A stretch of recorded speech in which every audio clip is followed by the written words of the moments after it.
Second P U C mathematics mid term examination important questions for the academic year 2025 ಈಗ ನೋಡ್ತಾ ಹೋಗೋಣ. Okay, so first ನಿಮಗೆ if A relation on the set 1, 2, 3 is defined as R is equals to set of 1, 1, then relation are ಯಾವ ಥರ relation ಅಂತ ಇದೆ, ಸಿಮೆಟ್ರಿಕಾ, is ಟ್ರಾನ್ಸಿಟಿವಾ ಅಥವಾ neither symmetric not ಟ್ರಾನ್ಸಿಟಿವಾ, ಇಂಥ ಕ್ವೆಶನ್ಸ್ನ ಟೆಕ್ಸ್ಟ್ ಬುಕ್ಕಲ್ಲೇ ಇದೆ. ಓಕೆನಾ, ಎಷ್ಟು ಕ್ವೆಶನ್ಸ್ ಇರುತ್ತೆ ಅದನ್ನು ನೋಡ್ಕೊಳ್ಳಿ. ಸೊ ಅದೇ ರೀತಿ ನಿಮಗೆ ಕೆಲವೊಂದು MCQs ಎಲ್ಲ ಕೊಟ್ಟಿದ್ದಾರೆ. ಟೋಟಲಿ 15 MCQs ಇರುತ್ತೆ.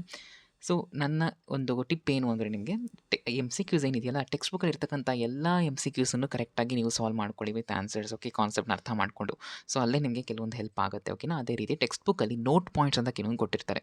ಸೊ ಎಲ್ಲ ನೋಟ್ ಪಾಯಿಂಟ್ಸ್ ಮತ್ತು ಬ್ಲೂ ಕಲರ್ ಬಾಕ್ಸಲ್ಲಿ ಕೆಲವೊಂದು ಫಾರ್ಮುಲಾಸ್ನ ಕೊಟ್ಟಿರ್ತಾರೆ. ಅದನ್ನು ಖಂಡಿತ ಚೆನ್ನಾಗಿ ನೋಡ್ಕೊಳ್ಳಿ. ಆ್ಯಂಡ್ ಟೆಕ್ಸ್ಟ್ ಬುಕ್ಕಲ್ಲಿರೋ ಫಾರ್ಮುಲಾಸ್ ಎಲ್ಲದನ್ನು ಚೆನ್ನಾಗಿ ಓದ್ಕೊಳ್ಳಿ. ಸೊ ಡೆಫಿನೆಟ್ಲಿ ನಿಮಗೆ ಒಳ್ಳೆಯದಾಗಿ ಸಾಲ್ವ್ ಮಾಡೋಕ್ಕಾಗತ್ತೆ ಎಲ್ಲ ಕ್ವೆಶನ್ಸ್. ಓಕೆನಾ, so that is the tip for MCQ. ಮತ್ತು ಪ್ರೀವಿಯಸ್ ಇಯರ್ ಕ್ವೆಶನ್ ಎಷ್ಟು ಪಾಸಿಬಲ್ ಅಷ್ಟು ಸಾಲ್ವ್ ಮಾಡಿ. ಈ ಥರ ನಾನು ಪೇಪರ್ಸ್ ಹಾಕ್ತಾ ಇರ್ತೀನಿ, ಇನ್ನು ಮುಂದೆ ಜಾಸ್ತಿ ಪೇಪರ್ ಹಾಕ್ತೀನಿ. ಸೊ ಆ ಪೇಪರ್ನ ಕರೆಕ್ಟಾಗಿ ನೋಡ್ಕೊಂಡ್ರೆ ನಿಮಗೆ ಹೆಲ್ಪ್ ಆಗುತ್ತೆ. ಓಕೆನಾ, so that's the main motto of this particular video series. ಓಕೆನಾ, ಅದೇ ರೀತಿ ಫಿಲ್ ದ ಬ್ಲಾಂಕ್ಸ್ಗೂ ಅಷ್ಟೇ. ಸೊ MCQs ಮತ್ತು ಫಿಲ್ ದ ಬ್ಲಾಂಕ್ಸ್ ನೀವು ಸ್ವಲ್ಪ ಜಾಸ್ತಿ ಕಷ್ಟಪಡಬೇಕು. ಆದರೆ 2-3 ಮಾರ್ಕ್ಗೆಲ್ಲ ಅಷ್ಟೊಂದು ಕಷ್ಟಪಡೋದು ಬೇಕಾಗಿಲ್ಲ. ಓಕೆ, ಯಾಕೆ ಅಂತ ಮುಂದೆ ಹೇಳ್ತೀನಿ ನೋಡಿ ಇಲ್ಲಿ. ಸೊ ಈಗ 2 ಮಾರ್ಕ್ ಕ್ವೆಶನ್ಸಿಗೆ ಕರೆಕ್ಟಾಗಿ ಗಮನಿಸಿ ನಾನು ಏನು ಹೇಳ್ತೀನಿ. 21st ಕ್ವೆಶನ್ ಇದು ಖಂಡಿತ ಕೇಳ್ತಾರೆ, ಇನ್ವರ್ಸ್ ಟ್ರಿಗ್ನೋಮೆಟ್ರಿಕ್ ಫಂಕ್ಷನ್. ನಾನು ಅದ್ರ ಬಗ್ಗೆ ಕಂಪ್ಲೀಟಾಗಿ ಹಾಕಿದ್ದೀನಿ. ಇನ್ವರ್ಸ್ ಟ್ರಿಗ್ನೋಮೆಟ್ರಿಕ್ ಫಂಕ್ಷನ್ಸ್ನ ಯಾಕೆ ಸ್ಕಿಪ್ ಮಾಡಬಾರ್ದು, ಸ್ಕಿಪ್ ಮಾಡಿದ್ರೆ it is very bad thing. ಓಕೆನಾ, ಅದು ಕಂಪ್ಲೀಟಾಗಿ ಎಕ್ಸ್ಪ್ಲೇನ್ ಮಾಡಿದ್ದೀನಿ ನಾನು ಮ್ಯಾಥ್ಸ್ ಇಂಪಾರ್ಟೆಂಟ್ ಕ್ವೆಶನ್ಸ್ ವೀಡಿಯೋದಲ್ಲಿ, ಅದನ್ನು ನೀವು ರೆಫರ್ ಮಾಡ್ಕೊಳ್ಳಿ. ಮತ್ತು show that the points are collinear using terminates, that's also important. And give an example of relation which is symmetric but neither reflexive not transitive. So text ಬುಕ್ಕಲ್ಲಿ ಕೆಲವೊಂದು questions ಇದೆ, 1, 2, 3, 4, 5, 6 ಅಂತ, ಅದನ್ನು ನೋಡ್ಕೋಬೋದು.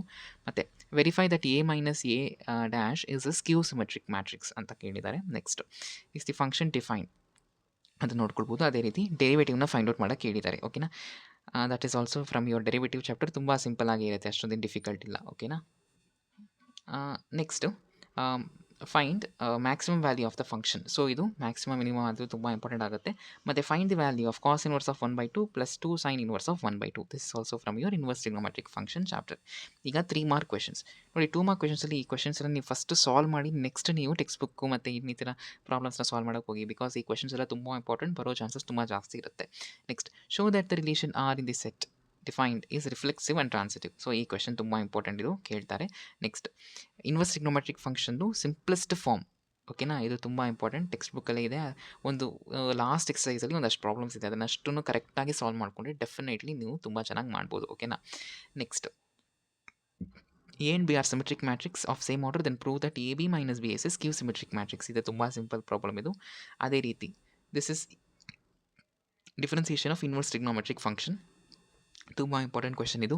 ಸೊ ಟೆಕ್ಸ್ಟ್ ಬುಕ್ಕಲ್ಲಿ ಒಂದು ಎಕ್ಸಸೈಸ್ ಇದೆ, ಅದನ್ನು ಚೆನ್ನಾಗಿ ನೋಡ್ಕೊಳ್ಳಿ. ಓಕೆನಾ, ಇಲ್ಲಿ ಹೆಲ್ಪ್ ಆಗುತ್ತೆ. Next, this is application of derivative chapter. ಇದು ತುಂಬ ಸಿಂಪಲ್ ಕ್ವೆಶನ್, ಅದನ್ನು ನೋಡ್ಕೊಳ್ಬೋದು. ಮತ್ತು ಫೈಂಡ್ ದಿ ಇಂಟರ್ವಲ್ ನೋಡಿ, ಇಂಟರ್ವಲ್ನ ಖಂಡಿತ ಕೇಳ್ತಾರೆ ಪ್ರಾಬ್ಲಮ್ಸಲ್ಲಿ. ಅಪ್ಲಿಕೇಶನ್ ಆಫ್ ಡೆರಿವೇಟಿವ್ ಚಾಪ್ಟರಲ್ಲಿ ಇಂಟರ್ವಲ್ಸ್ನ ಕರೆಕ್ಟಾಗಿ ನೋಡ್ಕೊಳ್ಳಿ. ಯಾವ ಇಂಟರ್ವಲಲ್ಲಿ ಫಂಕ್ಷನ್ ಇನ್ಕ್ರೀಸ್ ಆಗ್ತಿದೆ ಡಿಕ್ರೀಸ್ ಆಗ್ತಿದೆ ಅಂತ ಕೇಳ್ಬೋದು.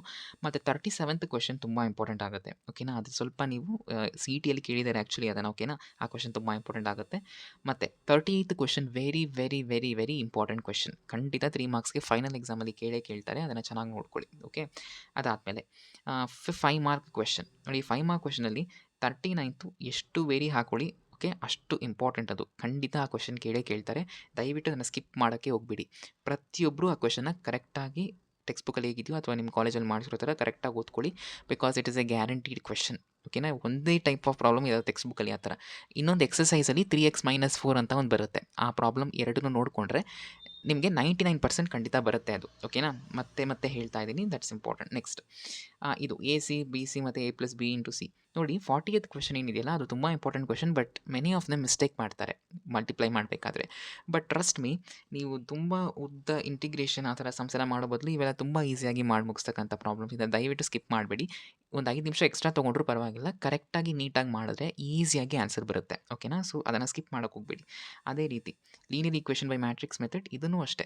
If you can possible then definitely you can do it. ಓಕೆನಾ, ಮತ್ತು ಅದೇ ಥರ ಡಿಫ್ರೆನ್ಸಿಯೇಷನು ಅಷ್ಟೇ, ತುಂಬ ಸಿಂಪಲ್. 43rd ಕ್ವೆಶನ್ ಇದೆಯಲ್ಲ, ಅದು 100% ಗ್ಯಾರಂಟಿ ಕೇಳ್ತಾರೆ. ಟೆಕ್ಸ್ಟ್ ಬುಕ್ಕಲ್ಲಿ ಎಕ್ಸಸೈಸಲ್ಲೇ ಕೊಟ್ಟಿರ್ತಾರೆ ಒಂದಷ್ಟು ಕ್ವೆಶನ್ಸು. ನಾನು ಯಾವ್ದು ಕೇಳ್ತಾರೆ ಅನ್ನೋದನ್ನು ವೀಡಿಯೋದಲ್ಲಿ ಹೇಳಿದ್ದೀನಿ. Mid term examination important questions for second PUC ಅಂತ ಹೇಳಿ, ಅದನ್ನು ಚೆಕ್ ಮಾಡ್ಕೊಳ್ಳಿ. ಓಕೆನಾ, ಪ್ಲೇ ಲಿಸ್ಟಲ್ಲಿ ಇರುತ್ತೆ. ನೆಕ್ಸ್ಟ್ 44th ಕ್ವೆಶ್ಚನ್ ಇದೆಯಲ್ಲ ದಟ್ಸ್ ಆಲ್ಸೋ ಇಂಪಾರ್ಟೆಂಟ್. ಆ್ಯಂಡ್ ಅದೇ ರೀತಿ find the values of A and B such that. So ಇದನ್ನು 4 ಮಾರ್ಕಲ್ಲಿ ಕೇಳ್ತಾ ಇದ್ರು, ಬಟ್ ಈ ವರ್ಷ 5 ಮಾರ್ಕಲ್ಲಿ ಇಲ್ಲಿ ಕೇಳಿದ್ದಾರೆ. ಆ್ಯಂಡ್ ನೆಕ್ಸ್ಟ್ ಒನ್ ಇದು LPP ಇಂದ ಈ ಒಂದು ಕ್ವೆಶ್ಚನ್ ಖಂಡಿತ ಬರುತ್ತೆ. ಸೊ ಅದರ ಶೇಡ್ ಮಾಡಬೇಕಾದ್ರೆ ಸ್ವಲ್ಪ ಕೇರ್ಫುಲ್ ಆಗಿರಬೇಕಾಗುತ್ತೆ. ಅದೇ ರೀತಿ ನೋಡ್ಕೊಳ್ಳಿ, find the value of K ಅಂತ ಹೇಳಿ ಕಂಟಿನ್ಯೂಟಿಯಿಂದ ಕೇಳಿದ್ದಾರೆ. So that one is important. ಅದು ಆಗಿಲ್ಲ ಅಂದರೆ ನೀವು ಇಫ್ ಅಂತ ಇನ್ನೊಂದು ಕ್ವೆಶ್ಚನ್ ಇದೆಯಲ್ಲ ಆರ್ ಕ್ವೆಶ್ಚನ್, ಅದನ್ನು ಮಾಡ್ಕೋಬೋದು. ಸೊ ಡೆಫಿನೆಟ್ಲಿ ಇಲ್ಲಿ ಇರ್ತಕ್ಕಂಥ ಕ್ವೆಶ್ಚನ್ಸ್ನ ಕರೆಕ್ಟಾಗಿ ಚೆನ್ನಾಗಿ ಸಾಲ್ವ್ ಮಾಡ್ಕೊಳ್ಳಿ. ಸೊ ನಿಮ್ಮ ಎಕ್ಸಾಮ್ಗೆ ತುಂಬ ಹೆಲ್ಪ್ಫುಲ್ ಆಗುತ್ತೆ. ಇದರಲ್ಲಿ ಎಸ್ಪೆಷಲಿ 3 ಮಾರ್ಕ್ ಕ್ವೆಶ್ಚನ್ ಮತ್ತು 2 ಮಾರ್ಕ್ ಕ್ವೆಶ್ಚನ್ಸ್ನ ತುಂಬ ಚೆನ್ನಾಗಿ ನೋಡ್ಕೊಳ್ಳಿ ಇದರಿಂದ, ಓಕೆನಾ. ಅದರಲ್ಲಿ ಯಾವ್ಯಾವ ಕ್ವೆಶ್ಚನ್ಸ್ ಇದೆ ಅದನ್ನು ಸಾಲ್ವ್ ಮಾಡಿಕೊಂಡ್ರೆ ನಿಮಗೆ ಒಂದು ಐಡಿಯಾ ಬರುತ್ತೆ. ಇದೇ ಕ್ವೆಶ್ಚನ್ಸ್ ಬಂದರೂ ಆಶ್ಚರ್ಯ ಇಲ್ಲ.